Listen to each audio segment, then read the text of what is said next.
अभी हम आए हुए हैं जीएसटी अधिकारी राजेंद्र चौरसिया जी के पास, और हम यहाँ पे जानेंगे कि जो महाराजगंज जिले में बहुत से व्यापारियों के अंदर दहशत का माहौल बना हुआ है, यह दहशत झूठा है कि सही है, कितना हद तक सही है, अभी अधिकारी से ही हम जानेंगे कि कौन से लोग जीएसटी के दायरे में आते हैं, कौन से लोग जीएसटी के दायरे में नहीं आते हैं। सुनने में आता है कि कितने लाख तक साल का जो जिसका इनकम हो वह जीएसटी के दायरे में आता है, वो अधिकारी अभी स्वयं बताएंगे। तो हम चाहेंगे राजेंद्र चौरसिया जी से कि बताएं कौन से लोग जीएसटी के दायरे में आते हैं और किनको डरने की जरूरत नहीं। बहुत बहुत धन्यवाद। मैं आरपी चौरसिया, डिप्टी कमिश्नर खंड 1 महाराजगंज। सभी व्यापारी बंधुओं से निवेदन है कि वो डरे नहीं। मैं सोमवार से लगातार महाराजगंज में ये चीज़ कह रहा हूँ, किसी को व्यापारी को डरने की ज़रूरत नहीं है, क्योंकि किसी चीज़ से जितना डरेंगे उतना वो पीछा करती रहती है। तो डरने की ज़रूरत नहीं है, बस अपना काम सही करने की ज़रूरत है। अगर कोई कहीं जानकारी का अभाव है तो अपने सीए या वकील से चर्चा करें, नहीं वो बता पा रहे हैं तो अधिकारियों से चर्चा करें। फ़ोन नंबर भी सबके पास लगभग है, फ़ोन नंबर पर बात करके पूछ सकते हैं कि हाँ हम ऐसे कर रहे हैं, क्या सही कर रहे हैं या गलत कर रहे हैं। जीएसटी से डरने की ज़रूरत नहीं है। टैक्स पहले भी था, आज भी है।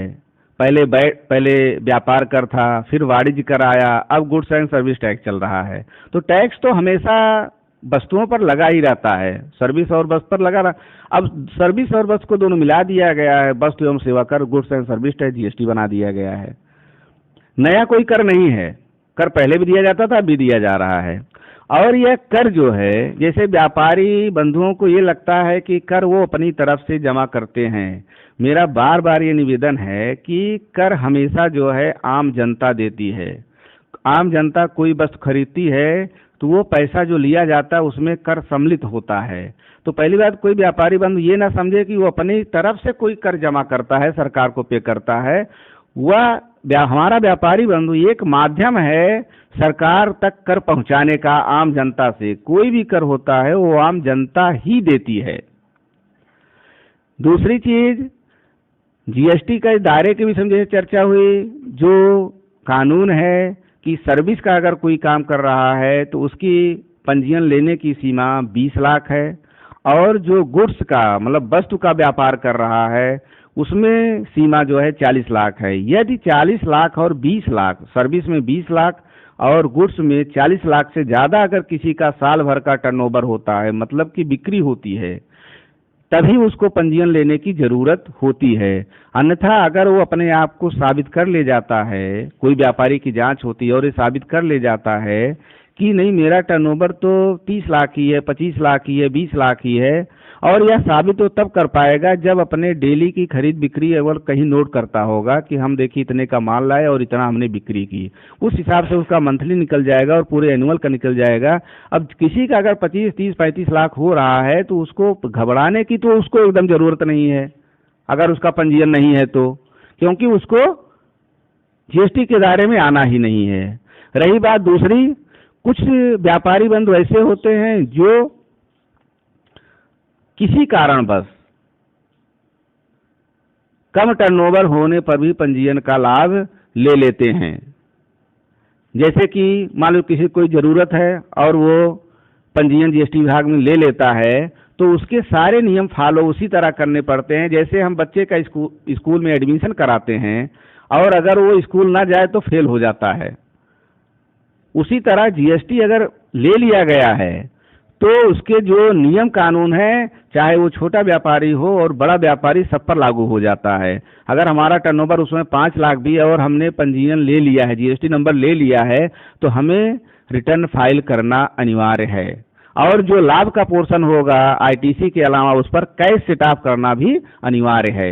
जनरली होता क्या है, हम आईटीसी 6 साल से जीएसटी में यही चल रहा है कि हम 1 लाख की खरीद करते हैं तो 90 लाख की बिक्री दिखाते हैं, 1 लाख की खरीद करते हैं तो 90,000 की बिक्री, 99,000 की बिक्री दिखाते हैं, जिससे हमें अलग से कैश सेट ऑफ ना करना पड़ी। ये चीज़ गलत है।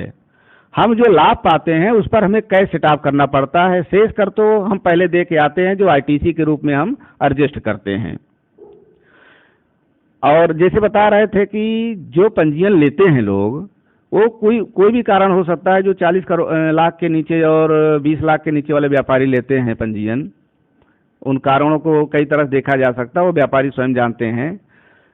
हो सकता है कोई इसलिए लेता हो क्योंकि मुख्यमंत्री जी के हमारे विशेष योजना है कि मुख्यमंत्री व्यापारी दुर्घटना बीमा योजना, जिसमें किसी व्यापारी के नाम अगर पंजीयन है, जीएसटी नंबर है, तो अगर किसी दुर्घटनावश, ईश्वर ना करे किसी साथ दुर्घटना हो, अगर दुर्घटना हो जाती है तो उसके आश्रित को, पत्नी को, बेटे को, या जो भी उसका नीचे का आश्रित होगा, उसको 10 लाख रुपए राज्य सरकार की तरफ से दिया जाता है। चाहे वह सेंट्रल जीएसटी में पंजीकृत व्यापारी हो, चाहे स्टेट जीएसटी में पंजीकृत व्यापारी हो, लेकिन उसकी व्यापार की सीमा, मतलब पंजीयन जो है वो उत्तर प्रदेश में होना चाहिए। कुछ लोग इसीलिए पंजीयन ले लेते हैं। कुछ और भी चीज, बहुत सारे लाभ हैं पंजीयन लेने के। कुछ पंजीयन लोग ले लेते हैं, जैसे कोई मशीन खरीदना होता है, कोई बड़ा व्यवसाय शुरू करते हैं, तो वहाँ पे मशीन खरीदने के लिए जीएसटी नंबर लोग मांगते हैं कि जीएसटी नंबर आप दे देंगे तो आपका जीएसटी वापस हो जाएगा। तो ऐसे भी लोग ले लेते हैं और बिजनेस नहीं चलता है, तो उनके लिए क्या करना होगा? जीएसटी वापस हो जाएगा, ये शब्द सुनने में बहुत हमें भी आता है, लेकिन ये समझ नहीं आता जीएसटी वापस क्या हो जाएगा।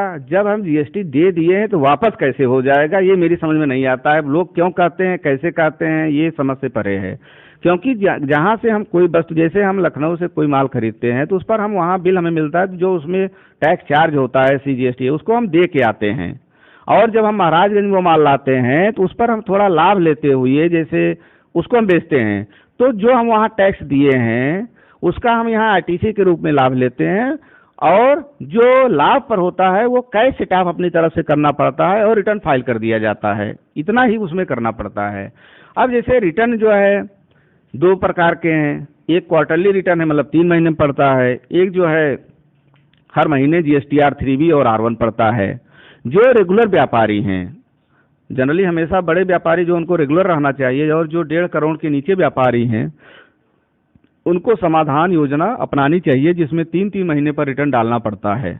और उसमें जो हम किसी व्यापारी से, पंजीकृत व्यापारी से खरीद करेंगे और हम समाधान में हैं, तो हमें उस माल की बिक्री जितने में करें, जैसे हम 1 लाख का माल खरीदेंगे और उसको हम 1,10,000 में बेचेंगे, तो हमें 1100 रुपये उस पर 1%, मतलब 1,10,000 पर 1100 रुपये 1% बनता है। वही हमें जमा करते हुए अपने तिमाही रिटर्न को फाइल कर देना है। ये समाधान व्यापारियों के लिए है। समाधान में सुविधा ये रहती है कि हमें बहुत तरह की लेखा भैया नहीं रखनी पड़ती हैं। हम केवल सिंपल सा एक बिल ऑफ सप्लाई छपाते हैं समाधान के लिए व्यापारी को। बिल ऑफ सप्लाई, जिसको टैक्स इनवाइस उसको भी बोल सकते हैं, लेकिन उसका नाम बिल ऑफ सप्लाई है, जो समाधान में होता है वो जारी करता है। उसमें केवल किसको माल बेचा या कैश में बेचा, नीचे लाइन खींचे, सीधा जो है टोटल डाले, वो बिल ऑफ सप्लाई बन गया। उसमें कोई दिमाग नहीं लगाना पड़ता है, 5% भरना है, 10% भरना है, 12% भरना है। ये बहुत आसान होता है, कोई भी बच्चा भी उसका बिल काट सकता है अगर दुकान पर है। तो इसलिए छोटे व्यापारियों को हमेशा समाधान की योजना अपनानी चाहिए और तिमाही रिटर्न डालना चाहिए, और अपना जो है कैश में पैसा जमा कर देना चाहिए टैक्स के रूप में। कुल मिला कर जो 40 लाख के नीचे लोग बिजनेस कर रहे हैं, उनका साल का 40 लाख रुपए से ऊपर का जो आय और व्यय है, उन्हीं के ऊपर जीएसटी लगेगा। 40 लाख रुपए के नीचे जो भी व्यवसाय कर रहे हैं लोग, उनका जीएसटी नहीं लगना है, उनको डरने की जरूरत नहीं है।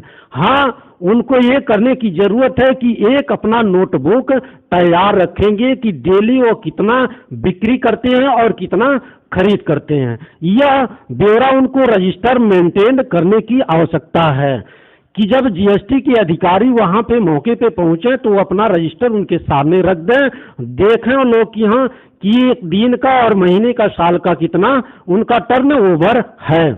और उसके साथ साथ 1 दिन 2 दिन जीएसटी के अधिकारी जा भी सकते हैं, बैठ के देख भी सकते हैं कि हाँ इनकी बिक्री वास्तव में 1 दिन का उतना है कि ये रजिस्टर पर जो लिख रहे हैं गलत है, केवल इतना ही होता है। अगर आप सही अपने रजिस्टर पर सही मेंटेन कर रहे हैं, सही लिख रहे हैं, तो आपको 1% डरने की जरूरत नहीं है। हमारे अधिकारी राजेंद्र चौरसिया जी बता रहे हैं। मैं आपको बढ़िया से हिंदी भाषा में, अपने भाषा में मैं समझा रहा हूँ। हाँ, समाधान के अलावा जो रेगुलर व्यापारी हैं उनके विषय में यह कहना है, उनका मंथली रिटर्न जाता है, जिसको GSTR 1 और GSTR 3 भी कहा जाता है। उसमें जनरली ये देखा गया है कि ज़्यादातर व्यापारी जो माल खरीद कर लाते हैं उस पर वो टैक्स दे कर आते हैं, और उसी से वो अपनी ITC से ही पूरे 6 साल से ITC से ही समायोजन कर रहे हैं।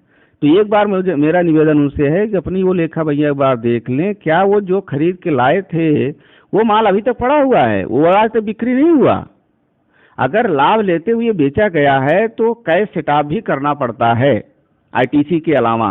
अगर वो ये काम कर लेते हैं तो किसी न छोटे न बड़े किसी व्यापारी को डरने की ज़रूरत नहीं है, क्योंकि उनका हिसाब किताब मेंटेन जो आएगा वो देखेगा हाँ भाई आपका तो सही है, उसमें किसी कार्रवाई की ज़रूरत नहीं है। अगर सर्वे होता भी है, हालांकि सर्वे बंद है इस समय जो है, कभी सर्वे होता है, भविष्य में भी होता है, कभी कोई जांच होती है, तो हमारा अगर हिसाब किताब सही है, किसी को डरने की ज़रूरत नहीं है। और जो ये बार बार चर्चा में आता है, चाय वाले दुकान बंद कर दिए, फल वाले बंद करे, क्यों बंद कर दिए, ये तो मैं सोमवार से समझाते समझाते परेशान हूँ। उन किसी को दुकान बंद करने की ज़रूरत नहीं है। जो GST के दायरे में हैं, जो GST के दायरे में नहीं है, किसी को दुकान बंद करने की ज़रूरत नहीं है, ना डरने की ज़रूरत है किसी को।